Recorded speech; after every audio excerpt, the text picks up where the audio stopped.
कोई भी दवाई जब आप मेडिकल स्टोर या फार्मेसी से खरीदते हैं, चाहे वो किसी भी शक्ल में हो, टैबलेट हो, सिरप हो, कोई ड्रिप है, इंजेक्शन है, जो भी है, तो उसके दो नाम होते हैं दर हकीकत। दो नामों का मतलब ये है कि एक उसका वो नाम है जो जेनेरिक नेम है, जो उस दवा का असल नाम है।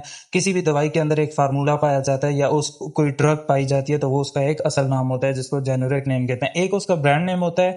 ब्रांड नेम वो है कि उस दवा को दवाइयां बनाने वाली बेशुमार कंपनियां होती हैं, तो हर कंपनी जो है वो उसको एक अलग से नाम दे देती है। वो उसका ब्रांड नेम होता है कि वो सिर्फ उस कंपनी का इख्तियार होता है, वो उसको नाम देती है। जबकि जो फार्मूला या जेनेरिक नेम होता है वो पूरी दुनिया में एक ही माना जाता है, उसको कोई भी चेंज नहीं कर सकता। अगर इसकी सादा सी मिसाल बयान की जाए तो अगर हम पैनाडोल टैबलेट की बात करें या पैनाडोल के सिरप की बात करें, तो पैनाडोल जो है ये इस दवा बनाने वाली जो जीएसके कंपनी है, इसने इसको नाम पैनाडोल का दिया है, लेकिन पैनाडोल के अंदर पाया पैरासिटामोल ही जाता है। इसके अलावा अगर पैरासिटामोल के हम मुतबादिल ढूंढने की कोशिश करें तो पैरासिटामोल और कौन कौन सी चीज़ों में पाया जाता है, उसके अलावा वो पेड्रॉल के अंदर भी होता है, वो फेब्रोल के अंदर भी होता है, वो डिस्प्रोल के अंदर भी होता है। तो ये सारी की सारी जो हैं ये ब्रांड नेम्स हैं, लेकिन सब के अंदर पाया पैरासिटामोल ही जाता है। तो इस डिस्कशन का मतलब ये हुआ कि जो दवा का जो एक्चुअल केमिकल नेम होता है वो कहीं पे भी चेंज नहीं होता। हाँ, अलबत्ता उसके ब्रांड नेम जो हैं वो चेंज हो सकते हैं। क्यों चेंज होते हैं कि एक दवा को जो कंपनी बनाती है वो उसका एक नया नाम रख देती है, सिर्फ वो उसका ब्रांड नेम उस कंपनी के इख्तियार में होता है, जबकि जो उसका एक्चुअल केमिकल नेम है वो हर जगह पे सेम रहता है। उसको कोई भी दवा बनाने वाली कंपनी तब्दील नहीं कर सकती। इस वीडियो को बनाने का मकसद सिर्फ ये था कि हम ज़्यादातर देखते हैं कि लोग फार्मेसीज या मेडिकल स्टोर के अंदर जब जाते हैं दवा लेने के लिए, तो यहाँ तक पे ज़्यादातर डॉक्टर दवा को तजवीज़ करते हैं तो वो उसका ब्रांड नेम लिख देते हैं, और वो मरीज़ को नहीं पता होता कि ब्रांड नेम में क्या फ़र्क है और उसका जेनेरिक नेम क्या है।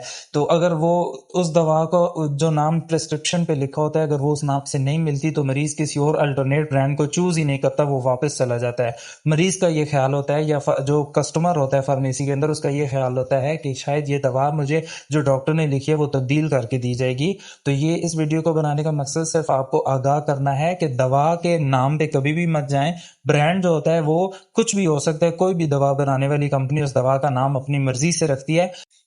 तो जब आप दवाई खरीदने मेडिकल स्टोर के फार्मेसी के ऊपर जाते हैं तो जो फार्मासिस्ट होता है आपको उससे पूछना चाहिए कि आया इस दवा के अंदर और कौन कौन से अच्छे ब्रांड्स हैं जिनके अंदर इस दवाई की क्वालिटी सी बेहतर से बेहतरीन है, तो आपको वो वाला ब्रांड चूज करके लेना चाहिए। कहने का मतलब ये है कि जब आप दवाई खरीदते हैं तो आपको जो है वो अच्छी क्वालिटी की दवाई लेनी चाहिए, ना कि अपने मर्जी के ब्रांड्स खरीदने चाहिए। ब्रांड्स मुख्तलिफ हो सकते हैं लेकिन दवा वो खरीदें जो क्वालिटी वाइज अच्छी हो। तो क्वालिटी वाइज वही दवा अच्छी होती है जिसका ब्रांड भी सबसे अच्छा होता है, या जिसको आप मल्टी नेशनल कहते हैं। कोई मल्टी नेशनल ब्रांड दवाइयों के आते हैं, वो बहुत मशहूर फार्मा कंपनियों की दवाइयां होती हैं। तो आपने हमेशा वो उस फार्मासिस्ट से पूछ करके या सर्च करके तहकीक करके लेनी चाहिए, ना कि आप उस प्रेस्क्रिप्शन के मुताबिक चलें कि जो प्रेस्क्रिप्शन के ऊपर नाम लिखा है वो ब्रांड नेम है तो मैंने इसी ब्रांड को चूज करना है।